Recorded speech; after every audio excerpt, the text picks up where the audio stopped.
សុខសប្បាយអ្នកគ្នាខាងក្រោយនេះគឺជាបន្លែ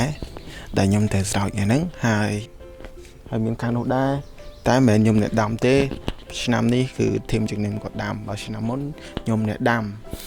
អ្នកណាដាំក៏បានដែរនៅក្នុងរោងចក្រហ្នឹងគឺសិក្សាហ្នឹងយើងបេះញ៉ាំបានទាំងអស់គ្នាអញ្ចឹងយើងអ្នកហូបដែរអញ្ចឹងយើងតែដាក់ជីស្រោចទឹកវាឲ្យវាលូតលាស់ហើយយើងបានហូបបន្តទៀតអញ្ចឹងមកស្រោចបន្លែមកខ្ញុំទាំងអស់គ្នា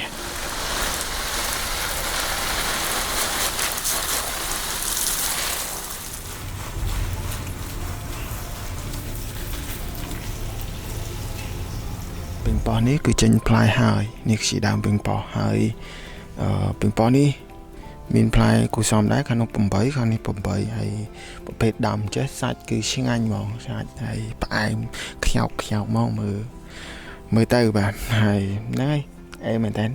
ឡូវយើងមកមើលបន្លែងល់គ្នាតាមមានអីខ្លះពីច្រើនសាឡាត់អានេះឆ្ងាញ់អានេះហូបបានទូទៅអានេះក្មេងតែនេះរៀងល្វីងតិចណាចឹងអានេះហូបបានទូទៅ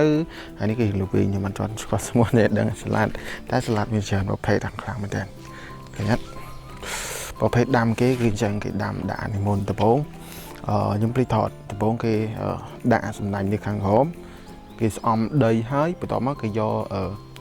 ប្រភេទពូជនេះមកដាំខ្ញុំប្រភេទសាឡាត់ហ្នឹងគេធ្វើអញ្ចឹងហើយឃើញទូចអញ្ចឹងមែនតែបេះ5 6 ដងហើយបេះទាំងថងបេះបន្លែគឺទៅបានដល់ទីវិញចប់ហើយ